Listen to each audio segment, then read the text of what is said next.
Hello guys, welcome to my first video. For almost 1 year, I have been learning English by myself.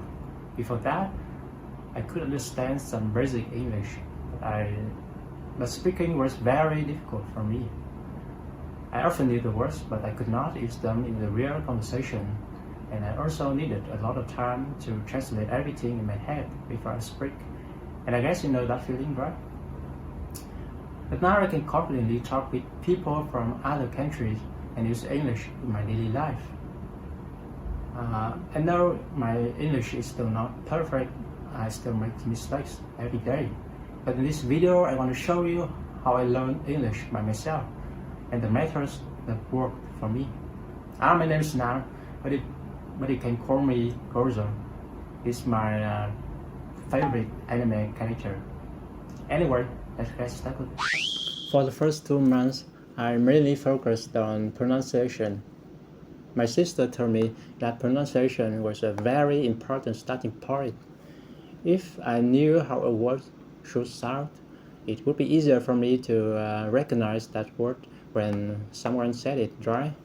So I started learning IPA, and I took a short 10-day pronunciation course to learn the basic knowledge.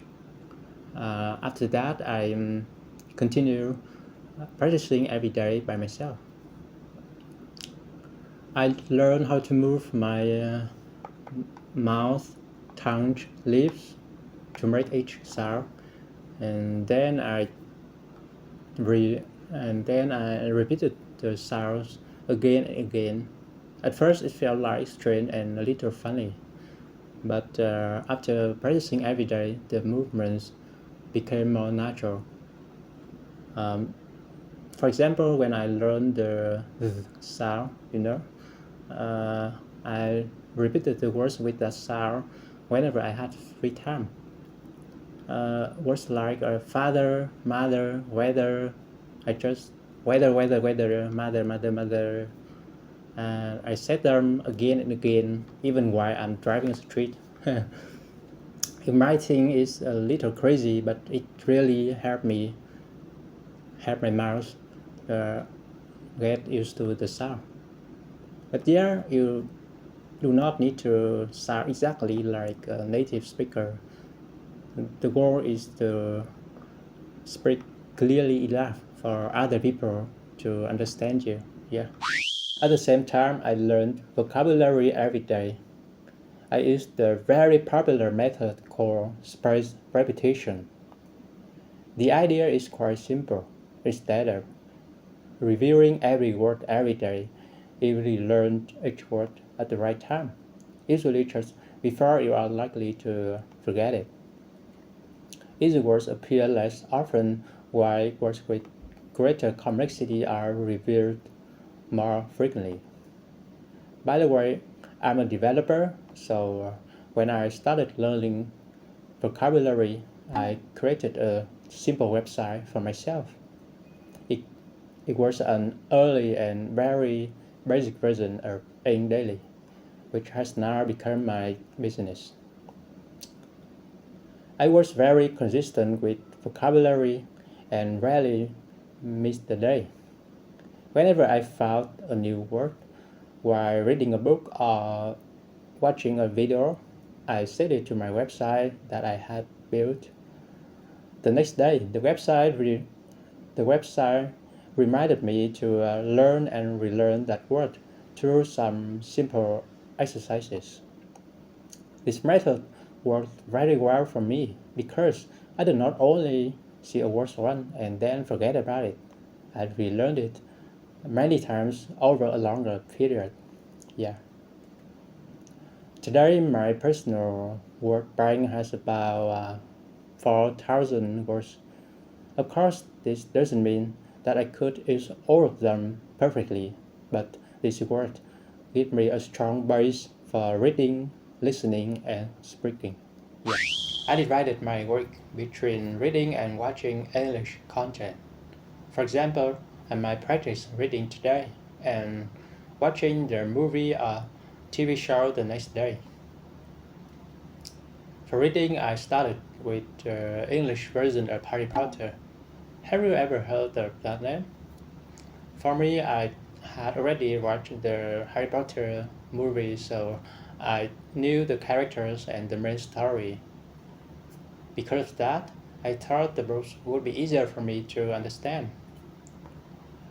Whenever I got a new word or phrase in the book, I look up it in my website, saved and reviewed it later.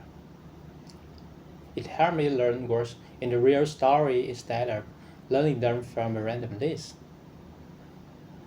On the other hand, reading book every day helped me training my voice, my pronunciation, intonation, and yeah, it's really a good habit. For watching, I chose How I Met Your Mother. It's a long American TV series and with many episodes, and I really enjoyed it. And actually, I'm a big fan of it. I watched it 3 times, despite it taking a lot of my time. Watching that series helped me hear how people use English in everyday conversation. I learned many natural phrases, jokes, common ways of speaking, and more about other cultures. Besides learning vocabulary, reading books, and watching TV shows every day, I also have one small tip that helped me a lot. I slowly changed the content on my social media to English content. I follow more English speaking creators and watch English videos about topics that I already liked. For example, I like playing culture, so I watch some videos about that video game. At first, it was quite difficult. My brain was not used to hearing so much English. Sometimes I just want to skip the video because it was easier to watch something in my mother tongue.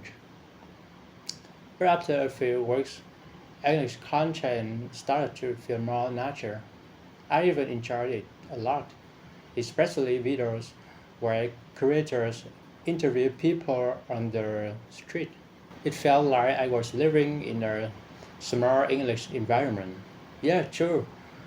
You do not have to live in an English speaking country to see and hear English every day. You can just use your phone, tablet, computer to create your own English environment with YouTube, podcasts, music, TikTok, uh, yeah, whatever. One more thing, you do not need to change everything in one day. Start by following a few English speaking creators and trust me, social media algorithms will recommend some similar videos to you in the next day. Most importantly, choose topics that you really enjoy. It's much easier to keep watching when you are interested in the content. Yeah. So that is a quick summary of what I did during my English self learning journey. Of course, there are still many other things that I learned and many experiences that I want to share in future video.